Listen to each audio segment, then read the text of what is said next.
नमस्कार दोस्तों, स्वागत है आपका हमारे YouTube channel future with knowledge में।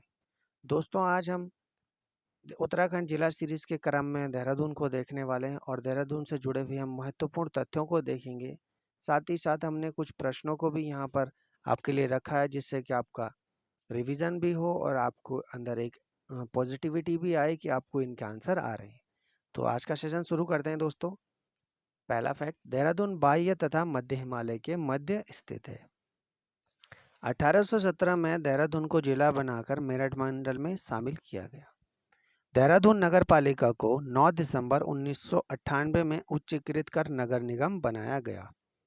आपसे एग्जाम में इस टाइप का क्वेश्चन बन सकता है दोस्तों कि देहरादून जो नगर निगम बना वह उत्तर प्रदेश राज्य के समय बना या उत्तराखंड के। तो इसका राइट आंसर होगा उत्तर प्रदेश, क्योंकि 1998 जहाँ पर इसकी फॉर्मेशन हो रही है वो उत्तर प्रदेश का समय था। उत्तराखंड तो 2000 में आया अस्तित्व में।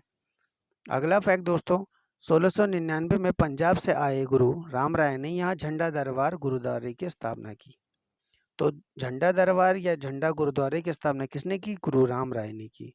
और कब की? 1699 में। अगला फैक्ट देखते हैं दोस्तों, और इससे रिलेटेड एक और फैक्ट है कि झंडा मेला कहाँ लगता है। तो झंडा मेला जो है देहरादून में लगता है और यह सिख धर्म को रिलेटेड है। देहरादून का प्राचीन नाम इतिहासकार पृथ्वीपुर बताते हैं और 1804 से 1815 तक यह क्षेत्र गोरखाओं के अधीन रहा है। जब पूरे गढ़वाल पर गोरखाओं का शासन था तो इसी शासन के क्रम में देहरादून भी जो 1804 से 1815 तक गोरखाओं के अधीन था। 1804 से पहले जो देहरादून था वह गढ़वाल नरेशों के अधीन था। 1707 में गुरु राम राय की पत्नी पंजाब कौर के द्वारा झंडा गुरुद्वारे को भव्य रूप प्रदान किया गया। देखिए हमने देखा कि गुरु राम राय ने जो झंडा गुरुद्वारे की स्थापना की वो कब की? 1699 में। और जब इनकी वाइफ आई तो उन्होंने 1707 में गुरु राम राय की वाइफ ने, पंजाब कौर जिनका नाम है, उन्होंने झंडा गुरुद्वारे को एक भव्य रूप दिया। अगला फैक्ट दोस्तों, यह गुरुद्वारा मुगल शैली में बना है। तो आपसे यह प्रश्न एग्जाम में बन सकता है कि झंडा गुरुद्वारा किस शैली में बना है। तो यह मुगल शैली में बना है। अगला फैक्ट दोस्तों, गुरुद्वारा यह गुरुद्वारा धामवाला देहरादून में स्थित है। अगला फैक्ट, कुछ और फैक्ट्स हैं उनको भी हम सॉल्व कर लेते हैं। गुच्चू पानी, इसे रॉबर्ट्स केव के भी नाम से जाना जाता है। Tapkeshwar Mahadev, Malsi deer park, tiger fall या टाइगर प्रपात, ये देहरादून के बहुत ही प्रमुख पर्यटन स्थल हैं और इसमें टाइगर प्रपात काफी इंपॉर्टेंट है, एग्जाम में पूछा भी जा चुका है। टपकेश्वर महादेव को आप सब जानते हैं कि यहाँ ये सहस्त्रधारा के पास है और गुच्चू पानी भी यहाँ से काफी नजदीक पड़ता है। और मालसी डियर पार्क, ये सारे के सारे जितने भी हैं टाइगर प्रपात को छोड़ के बाकी सब के सब अगल बगल ही लगे हुए हैं, देहरादून सिटी के पास ही हैं। राजाजी राष्ट्रीय पार्क 3 वन्यजीव अभयारण्यों को मिलाकर बना है। इसमें मोतीचूर, चीला और राजाजी है। इसका कुल क्षेत्रफल 820.42 इट मीन्स 820.42 स्क्वायर किलोमीटर वर्ग किलोमीटर है और इसकी स्थापना हुई है 1983 में। राजाजी राष्ट्रीय पार्क का नाम भारत के अंतिम गवर्नर जनरल चक्रवर्ती सी राजगोपालाचारी के नाम पर रखा गया। सहस्त्रधारा बाल्दी नदी के तट पर स्थित है जो गंधक युक्त जल का स्रोत है। भगवान दत्तात्रेय के 84 सिद्धों में से 4 सिद्ध यहाँ हैं: लक्ष्मण सिद्ध, कालू सिद्ध, मानक सिद्ध और मांडू सिद्ध। इसमें कालू सिद्ध जो जाना जाता है वो पुत्र प्राप्ति के लिए जाना जाता है। यहाँ पर यह मान्यता है कि जो भी अपने पुत्र के लिए यहाँ पर मन्नत मांगते हैं तो उसकी मन्नत पूर्ण की जाती है कालू सिद्ध के द्वारा।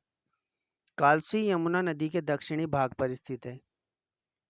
कालसी यमुना नदी के दक्षिणी भाग पर स्थित है। यहाँ से अशोक का अभिलेख भी प्राप्त हुआ है जो कि पाली भाषा और ब्राह्मी लिपि में लिखा गया है, जिसमें पाली भाषा और ब्राह्मी लिपि का प्रयोग किया गया है। तो यह प्रश्न एग्जाम में बन चुका है कि अशोक का कालसी अभिलेख किस लिपि में लिखा गया है। तो यह ब्राह्मी लिपि में और पाली भाषा में लिखा गया है। लाखा मंडल यमुना नदी और रिखवाड़ नदी संगम पर स्थित है। यहाँ लाखों मूर्तियों का भंडार मिला, इसके कारण इसको लाखा मंडल कहा गया। यहाँ उत्तराखंड शैली का शिव मंदिर भी मिला है। तो यह प्रश्न एग्जाम में बन चुका है। उत्तराखंड शैली का शिव मंदिर कहाँ मिलता है? तो यह मिलता है लाखा मंडल, देहरादून में। बैराटगढ़ चौरानी चोटी पर स्थित है। हनोल और बैराटगढ़ से एक और फैक्ट बनता है कि बैराटगढ़ राजा विराट की राजधानी भी मानी जाती है। हनोल जौनसार भाबर लोगों का सबसे बड़ा तीर्थ स्थल है।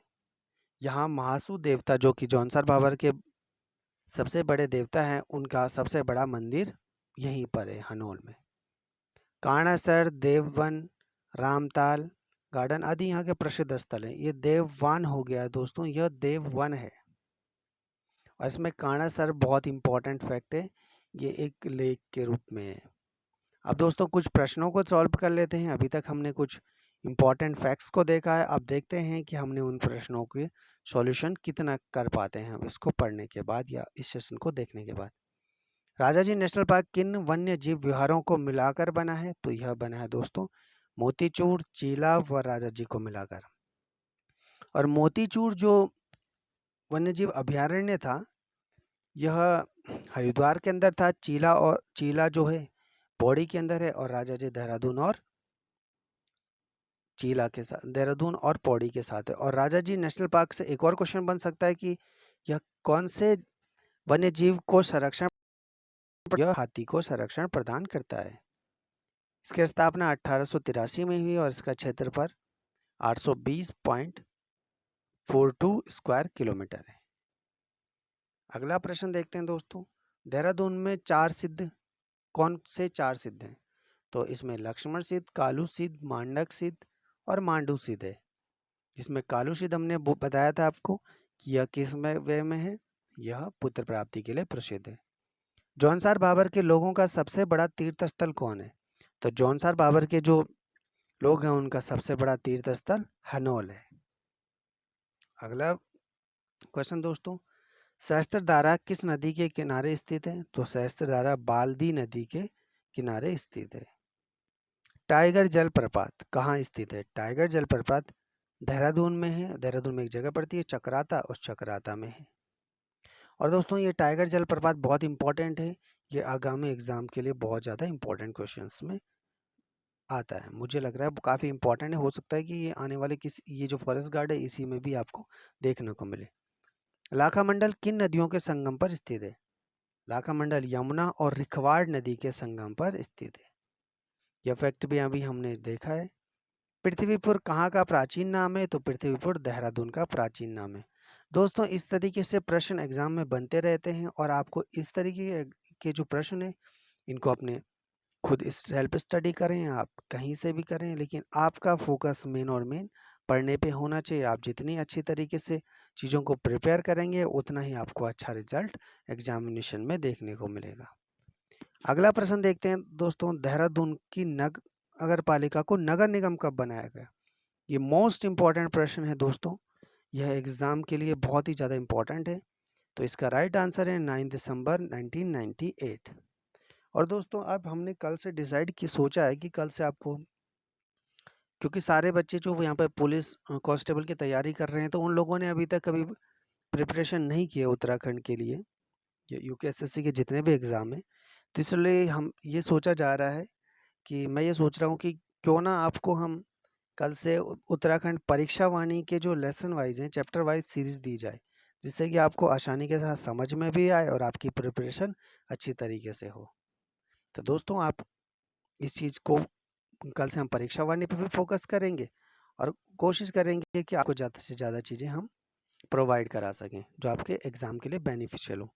बस आपसे हमें मोटिवेशन के रूप में एक ही चीज़ चाहिए, आप लाइक करें वीडियो को, कमेंट करें, अपने फ्रेंड सर्कल में शेयर करें और चैनल को सब्सक्राइब करें। ये हमारे लिए आपकी तरफ से एक बहुत ही बड़ी मोटिवेशन होगी। तो अगला प्रश्न देखते हैं दोस्तों, कालसी कौन सी नदी के तट पर स्थित है? कालसी यमुना नदी के तट पर स्थित है, और कालसी से हमें अशोक का एक अभिलेख मिला है जो कि कौन सी लिपि में है? ये पाली भाषा और ब्राह्मी लिपि में है। उत्तराखंड शैली का शिव मंदिर कहाँ से प्राप्त हुआ है? बहुत इंपॉर्टेंट क्वेश्चन है। उत्तराखंड शैली का जो शिव मंदिर है वो दोस्तों हमें लाखा मंडल से प्राप्त हुआ है।